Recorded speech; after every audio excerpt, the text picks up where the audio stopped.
उस जीवन को आनंद के साथ लिया है। जब एक क्षण एहसास हुआ तो उनके साथ हो गया था। और आज भी मेरे जीवन में केवल एक ही सिर झुकता है तो केवल भगवान के सामने या गुरु के सामने। तीसरे सामने सिर झुकता ही नहीं है और झुकेगा भी नहीं, गारंटी के साथ नहीं झुकेगा, कहीं झुक नहीं सकता। क्योंकि मैं उनकी आज्ञा का सतत पालन करता रहता। उन्होंने कहा गृहस्थ में तुम्हें रहना है, क्योंकि गृहस्थ की समस्याओं को गृहस्थ समझ पाएगा। और मेरा एक अपने आप में बहुत दुखदायी दिन था जब मैं उस संन्यास जीवन से गृहस्थ जीवन में प्रवेश किया। दुखदायी इसलिए कि आपका सौभाग्य है, स्वर्णिम सोने के अक्षरों में लिखा हुआ भाग्य है कि गुरु पूर्णिमा के अवसर पर साकार और सजीव गुरु के सामने बैठे हुए सुन रहे हैं। मैं शायद इतना भाग्यशाली नहीं हूं कि अपने गुरु के पास बैठ सकूं। इससे ज्यादा आपका सौभाग्य और हो भी क्या सकता है। मानसरोवर के पास आप बैठे हैं हंस की तरह और उसमें पानी नहीं पी सकें, उसमें तैर नहीं सकें, प्रेम का आनंद नहीं ले सकें, तब फिर मानसरोवर में जाना और बैठना भी जीवन का अर्थ और चिंतन क्या हो जाएगा। इसलिए मैं कल और आज एक ही बात बार बार दोहरा रहा हूं कि आप अपने आप को पहचाने कि हम ब्रह्माष्टमी, ये पहचाने कि मृत्योर्मा ममतमय, ये पहचाने कि मेरे पास ये मेरा सौभाग्य है कि 10 पीढ़ियों तक जिनको सजीव गुरु नहीं मिले, मुझे सजीव गुरु मिले हैं जो चलते फिरते गुरु हैं। वो मंदिर हैं, वो देवालय है, वह एक शरीर नहीं है। उनके दोनों पैर थंबे हैं जिसके ऊपर एक मंदिर बना हुआ है। उनका सिर अपने आप में शिखर है और उनके बीच के गर्भगृह में संपूर्ण देवताओं का निवास है। वह एक छोटी सी चीज नहीं है। उस मंदिर में जाने में एक पवित्रता का बोध होता है, अनुभव होता है, एहसास होता है। उनके पास बैठने से एक बसंती हवा बहती है, एक परम शांति का अनुभव होता है, क्योंकि पत्नी तो इस जीवन की है, अगले जीवन में रहेगी या पिछले जीवन थी ही नहीं। पर गुरु तो 20 जन्म से है और बार बार ठोकर मार रहे हैं। इस जीवन में भी वो वही बात कह रहे हैं और आपसे और अपने आप को बुलाने की क्रिया है। ये ऐसे शिष्य नहीं होते। शिष्य तो कुछ और होते हैं, जहां अपने आप को फना करके भी वो सब कुछ प्राप्त कर लेते हैं जो आम आदमी प्राप्त नहीं कर सकता, क्योंकि ये चीजें बाजार में नहीं बिक सकती। ये चीजें बाजार में नहीं मिलेगी, न 16 सेक्टर में मिलेगी, न 23 सेक्टर में मिलेगी, न दिल्ली में मिलेगी, न बंबई में मिलेगी। यह एक परमानंद जीवन की जो स्थिति है, इस जीवन में और कोई दे भी नहीं सकता, और जगह कोई तृप्ति आपको मिल भी नहीं सकती, और जीवन में आनंद की अनुभूति हो ही नहीं सकती। जब संभव नहीं है तो फिर इस जीवन को, इस कीचड़ के जीवन को जी के आप करेंगे भी क्या। इसके ऊपर 500 साबुन की बट्टियां लगाने के बाद भी जीवन तो, शरीर तो वैसा का वैसा है। इस शरीर तो उतना ही दुर्गंध युक्त है। 4 दिन भी वापस साबुन नहीं लगाएं, दुर्गंध आने लग जाएगी। यह क्या जीवन है। जीवन हो जहां अष्टगंध प्रवहित हो। जीवन वह है जहां निर्मल जल का अंदर सोता बहता हो, जहां मानसरोवर में प्रेम की गंगा बह रही हो, जहां प्रेम सरोवर नाव बह रही हो और आप और हम बैठे हुए हों, और स्वच्छ निर्मल जल हो, और मैं आपको ज्ञान देता रहूं, आप सुनते रहें, और उस परमोच्च सुख में प्राप्त हो जो अपने आप में अद्वितीय, श्रेष्ठ और दुर्लभ हो। वह जीवन है, तब जीवन है।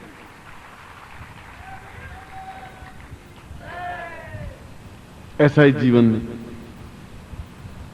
क्योंकि दिन आज का और कल का 2 दिन तो ही, बाकी दिन तो हम घसीटते हैं, फिर हम वापस जीवन में घसीटे जाएंगे। कोई हमें कुछ कहेगा, हम किसी की सुनेंगे, फिर झूठ बोलेंगे, छल करेंगे, और फिर 365 दिन के बाद फिर एक बार मिलेंगे, फिर मैं कुछ कहूंगा। बुद्ध को ठोकर लगी तो उसने 365 दिन इंतजार नहीं किया। पत्नी जवान थी, सुंदर थी, यशोधरा जैसी अद्वितीय सुंदरी थी, राहुल जैसा छोटा बेटा था साल भर का। 1 सेकंड में बाहर निकल गया। यशोधरा ने कहा क्या कर रहे हैं। ठीक कर रहा हूं, अब तो गलत कर रहा था, अब ठीक कर रहा हूं। दासी आके रुक गई, नौकर चाकर आके रुक गए, रोने लग गए। उसने कहा कि कुछ नहीं होगा, मैं देख लिया कि जीवन की गति क्या है, मैं पहचान लिया है। मेरे पास धन दौलत, हीरे जवाहरात सब कुछ है, मगर मैं मान लिया कि ये कंकर पत्थर हैं। इन कंकर पत्थरों से जीवन नहीं चल सकता। मैं हीरे खो रहा हूं और कंकर पत्थर बटोर रहा हूं, और आप कंकर पत्थर बटोर रहे हैं, हीरों को खो रहे हैं। यह और बता देता हूं, ऐसा जीवन नहीं चाहिए। इसलिए मैं आपको इस संसार से पलायन करने की प्रवृत्ति भी नहीं सिखा रहा हूं कि आप भाग जाएं और जंगल में बैठ जाएं। जंगल में तो जंगली जानवर बहुत बैठे हुए हैं, लंगूर बैठे हुए हैं, सांप, बिच्छू, शेर, सियार। वो अपने आप में अमृतोगमय नहीं बन सकते। और गृहस्थ में भी बहुत बैठे हैं। जहां केवल धन लिप्सा और मरते समय भी केवल यही है कि उनसे 2,000 रुपए लेने, उनके 5,000 रुपए लेने। वो जीवन क्या काम का, वे माँ बाप क्या काम के, वो भाई बहन क्या काम के, वो पत्नी क्या काम की। जो इस रास्ते पर रुकावट डालते हैं वो आपके शत्रु हैं। अगर मेरे जीवन में रुकावट डालते हैं वो शत्रु हैं, उस जीवन से कोई मतलब नहीं है।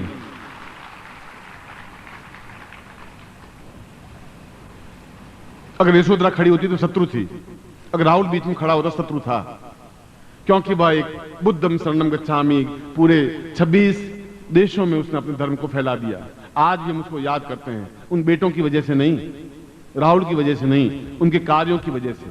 आप अपने नाम से जिंदा रहें, जीवित रहें, एक देवालय बने, एक मंदिर बने, एक गंगा बने, एक मानसरोवर बने। मैं वह करने के लिए आपके पास में आया हूं, वह समझाने के लिए आपके पास में आया हूं।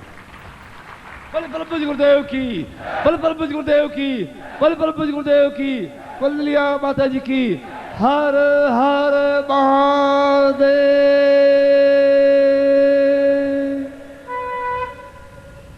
इसीलिए मैं आपको साधनाएं दे रहा हूं, क्योंकि आपके पास इतना समय नहीं है कि आप साल 2 साल बैठ के मंत्र जाप कर सकें। आप नहीं कर सके तो मुझे आपको फिर पुश ऑन करना पड़ेगा, धक्का देना पड़ेगा। उस धक्का देने की क्रिया को, एकदम से धकेलने की क्रिया को, अपने साथ घसीटने की, ले जाने की क्रिया को दीक्षा कहते हैं, साधना कहते हैं, प्रयोग कहते हैं। और इस प्रकार के प्रयोग, दोनों प्रकार के प्रयोग, दोनों प्रकार की दीक्षाएं,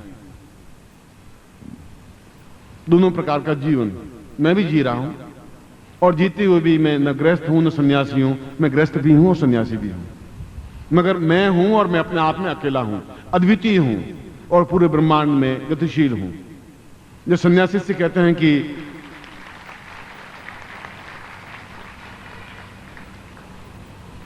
रात को जब सिद्धाश्रम गया और उन सन्यासी से मिला तो उन्होंने कहा कि गुरुदेव मुझे, हमें 2000 साल की आयु प्राप्त सन्यासी भी रो रहे थे, बिलख रहे थे, और बार बार हर बार ये पूछते हैं कि गुरुजी आपको वहां क्या मिल रहा है क्या वहां, क्या कोई शिष्य है, क्या कोई समर्पित है, क्या कोई आपकी आज्ञा पूर्णता से पालन करने की क्रिया वाला है, फिर आपको वहां क्या मिल रहा है, और हमको छोड़ना, हम कौन से पाप हमने जीवन में किए हैं। और मेरे पास कोई उत्तर नहीं है, क्योंकि मैं उनको भी उतना ही प्यार करता हूं, उससे 1000 गुना ज्यादा आपको भी प्यार करता हूं, इसलिए मैं आपके पास कहता हूं।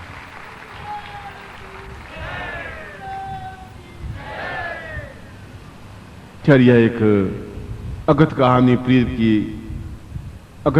प्रीत की कासू कहियो न जाए। यह तो एक कहानी है जीवन की, गुरुदेव ने आज्ञा दी है, मैं आपके बीच में हूं। मैं बार बार प्रार्थना करता हूं, वे नहीं मान रहे हैं, यह उनकी इच्छा है। मैं इनको समझाता भी हूं, बहलाता भी हूं, बहकाता भी हूं, कोशिश तो सब कुछ करता हूं कि एक आज्ञा दे दे कि मैं सिद्धाश्रम में वापस आकर के उन सन्यासी शिष्यों के बीच में बैठूं, मगर सब कुछ सुनने के बाद यही कहते हैं कि नहीं, तुम्हें वापस नहीं जाना है, वही कार्य करना है जो तुम्हें सौंपा है। और उसके लिए पत्रिका के माध्यम से, अपने कार्यों के माध्यम से, दीक्षाओं के माध्यम से, शिविरों के माध्यम से, यह कि आप जीवन में एक अद्वितीय, आपके समान फिर दूसरा हो, फिर मैंने बनाया ही क्या। आप हैं तो केवल आप हैं, अद्वितीय हैं। शंकराचार्य तो शंकराचार्य हैं, आप हैं तो केवल अकेले आप हैं। ऐसे हजारों लोगों को बनाने की क्रिया है, और वही मैं कर रहा हूं, हर क्षण, हर मिनट, हर सेकंड।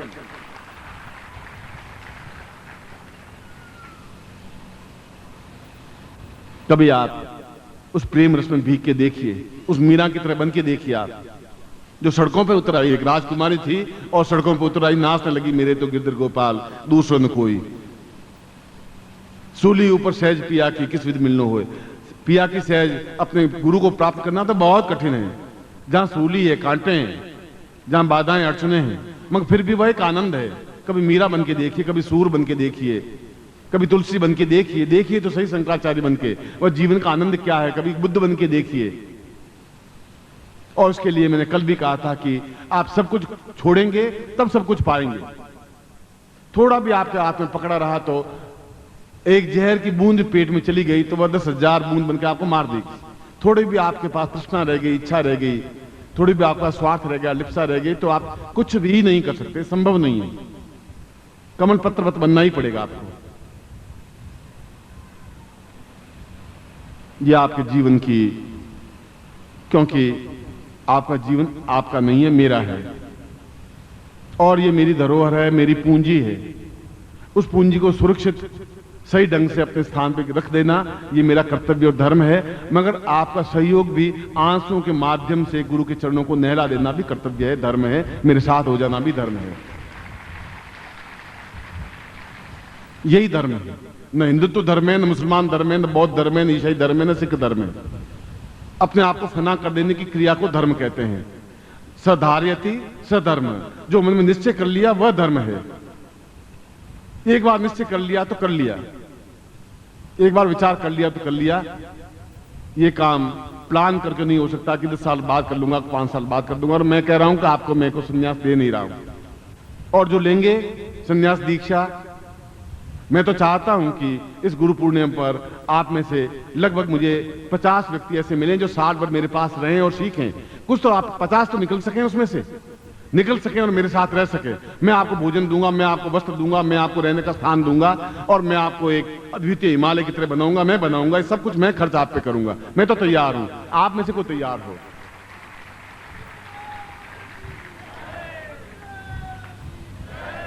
मैं ऐसा नहीं कि आपकी पत्नी बिलखती हो और आपके माँ बाप रोते हो, ऐसा भी आपका जीवन अपने पास नहीं बोलना चाहता। माँ बाप प्रसन्नता के साथ भेज सके, यशोधरा की तरफ सिद्धार्थ को भेज सके, उस प्रकार से पत्नी भेज सके, तब आप मेरे पास आए और रहें साल भर। देखें आप, फिर आपको फिर घर का मुंह रखने की जरूरत नहीं रहेगी। 365 दिन बाद आप मिले, तब मेरा मिलना, आपका मिलना अपने आप में सार्थकता नहीं देगा। इसलिए इस सब के कहने के पीछे कोई मेरा स्वार्थ नहीं है। स्वार्थ जैसी कोई चीज तो रही नहीं। कौन कि जीवन में प्रभु ने, मैंने मांगा उससे करोड़ गुना ज्यादा दे दिया, हजारों हजारों गुना ज्यादा दे दिया। गृहस्थ धर्म देखता हूं तो अपने आप में कहीं कोई न्यूनता है ही नहीं। पत्नी है, बहुत आज्ञाकारी पत्नी है, पुत्र हैं, पोते हैं, पोतियां हैं, बंधु है, बांधव है, बेटियां हैं, जवाई हैं, गृहस्थ है। जो गृहस्थ का धर्म है, मकान है, सुख है, वैभव है, कार है, और चाहिए भी क्या।